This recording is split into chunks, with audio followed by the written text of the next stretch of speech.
जय भीम, नमो बुद्धाय। साथियों, आज 23 सितंबर है 2022। बहुत ऐतिहासिक दिन है। आज वो संकल्प दिवस है जिसकी वजह से आपका और हमारा वजूद है। बाबा साहब अगर उस रात संकल्प नहीं लिए होते तो शायद आप और हम आज भी कीड़े मकोड़ों की जिंदगी जी रहे होते। जी हाँ साथियों, मेरा सभी साथियों से अनुरोध है, जो लोग मुझे लाइव सुन रहे हैं और दूर दराज गांव में जहां तक मेरी आवाज पहुंच रही है, मैं बहुत सरल शब्दों में, बहुत आसान भाषा में आपको बताना चाहती हूं कि आज 23 सितंबर है। आज ही के दिन 1917 में बाबा साहब के साथ वो भेदभाव हुआ। इतनी बड़ी यूनिवर्सिटी से पढ़ के आने के बाद जब वो बड़ौदा के महाराज के यहाँ नौकरी करने गए और वहां पर उनको रात बिताने के लिए जगह नहीं मिली, कोई भी कमरा नहीं दे रहा था। इतना पढ़ने के बावजूद जाति का दंश इतना जबरदस्त था कि उनको कोई भी पूरे बड़ौदा में कोई भी कमरा देने को तैयार नहीं था। ऐसे में उन्होंने एक पारसी धर्मशाला में शरण ली और वो धर्मशाला का जो कमरा उनको मिला वो एकदम स्टोर रूम से भी ज्यादा बुरी हालत में था।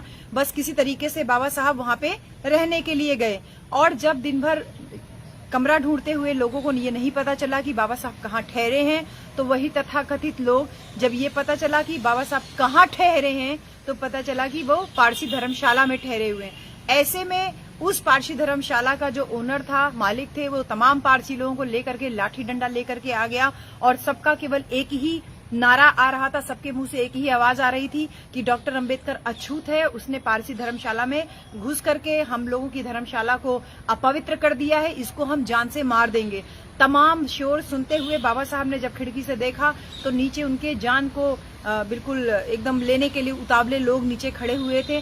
ऐसे में जो एक केयर टेकर था, एक जो साथी था वहां पे, जो एक नौकर एक तरीके से कह लीजिए, वो उस सराय का, उसने किसी तरीके से बाबा साहब को उनके चंगुल से बचाया और पीछे के दरवाजे से उनको वहां से हटा दिया, भगा दिया।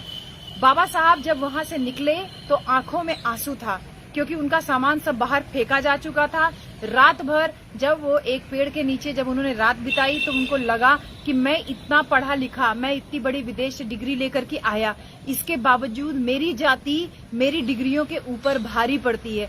ऐसे में मेरा वो समाज जो कि अनपढ़ है, जो कि जिसके पास कोई धन संपत्ति नहीं है, उसके साथ किस प्रकार का भेदभाव होता होगा।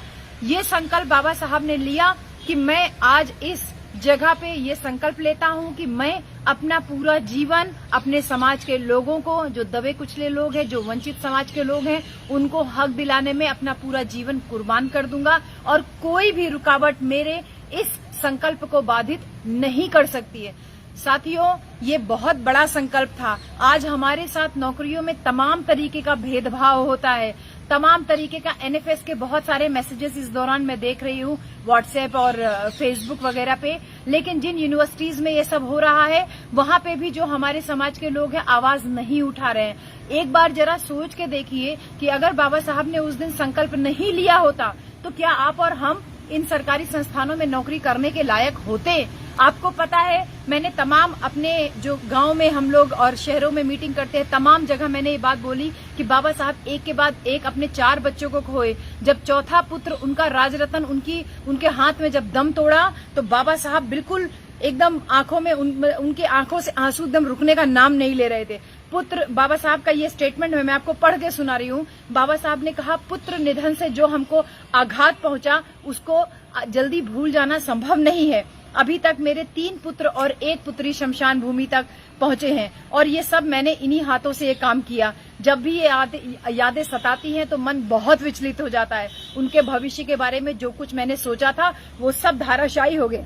हमारे जीवन पे दुख के बादल मंडरा रहे हैं। पुत्रों के निधन से हमारा जीवन जैसे निस्वाद हो गया है, जैसे भोजन बिना नमक के हो जाता है, वैसे ही बाइबल में भी कहा गया है कि तुम धरती का नमक हो, नमक का स्वाद ही गया तो उसे खारा कैसे बनाया जा सकता है। यानी कि मेरे शून्य जीवन में इस वचन की सार्थकता पूरी तरीके से सिद्ध होती है। मेरा अंतिम पुत्र राजरतन जो था वो बहुत असामान्य बालक था। उसके जैसा पुत्र मैंने शायद ही किसी का देखा हो। उसके जाने से जीवन भरे बगीचे में बिल्कुल एकदम कांटों भरा हो गया मेरा जीवन रूपी जो बागीचा है। दुख पीड़ित अवस्था के कारण मैं ज्यादा कुछ नहीं कह पा रहा हूँ, ज्यादा कुछ नहीं लिख पा रहा हूँ। ये संवेदना बाबा साहब ने व्यक्त की। सोचिए कि पुत्र का निधन भी जिसके संकल्प को डिगा नहीं पाया, ऐसे में बाबा साहब ने आपके और हमारे लिए संदेश दिया कि उनका पूरा जीवन संघर्ष ही आपके और हमारे लिए एक बहुत बड़ा लेसन है, एक हमारे लिए बहुत बड़ा विषय है, जिसको हम साक्षी मान करके अपनी लड़ाई लड़ें, अपने संघर्ष को लगातार जारी रखें। बाबा साहब ने मई 1926 में कोल्हापुर जिले के गोरेगांव तहसील में रहीतमपुर ग्राम में सतारा जिला महार सम्मेलन का जो अधिवेशन हुआ था, उसमें जो बाबा साहब ने कहा था वो उस संकल्प को आगे बढ़ा रहा है। बाबा साहब ने कहा कि जैसे जैसे अस्पृश्यों के हाथ में अधिकार आते जाएंगे, वैसे वैसे उनकी अधिक प्रगति होने लगेगी। जेपी या सरकारी अफसर बन जाना प्रगति संभव कर सकने के लिए केवल एक निमित्त अथवा साधन बन सकते हैं। जो लोग कहते हैं कि सरकारी अफसर मत बनो, वे आपके दिमाग में फितूर पैदा कर रहे हैं। इसके पश्चात बाबा साहब ने अस्पृश्यों की प्रगति पे अपने विचार रखते हुए ये बोला कि अस्पृश्य और गैर ब्राह्मण, अस्पृश्य और गैर ब्राह्मण का मतलब SC, ST, OBC और माइनॉरिटी, यदि ये सब समाज मिलकर के अपनी प्रगति के लिए आंदोलन चलाएं तो वे उच्च वर्ग की दास्ता से आसानी से और जल्दी छुटकारा पा सकते हैं। मैं स्वयं मन और बुद्धि से ब्राह्मणों की गुलामी से मुक्त हो चुका हूं। मैं अपनी अज्ञानी और अंधी जनता के हाथ की छड़ी हूं। यदि मेरे अनुसार चलने वाली मेरी जनता प्रगति के पथ पर अग्रसर हो सकी तो फिर हमें तोड़ने या गुमराह करने वाली ताकतों द्वारा खोदी हुई खाइयों में वह नहीं गिरेगी। इतना बड़ा संदेश बाबा साहब ने अपने संघर्षों के माध्यम से दिया। इस संघर्ष को केवल एक व्यक्ति समझ पाया, वो थे साहब कांशीराम। साहब कांशीराम ने बाबा साहब की बात को 100% फॉलो किया। बोला कि SC, ST, OBC ये समाज, माइनॉरिटी, ये सब मिल करके आंदोलन चलाएं तो अपने दुखों की मुक्ति का रास्ता खोज सकते हैं। साहब ने SC, ST, OBC और माइनॉरिटी को इकट्ठा किया, 6,500 से ज्यादा बटी हुई जातियों को एक सूत्र में पिरोया और उसको बहुजन नाम दिया। और आज वो बहुजन समाज हाथी के समान जो विशाल है, सिर्फ अपने स्वयं के निजी स्वार्थों के कारण अपनी शक्ति का एहसास नहीं कर पा रहा।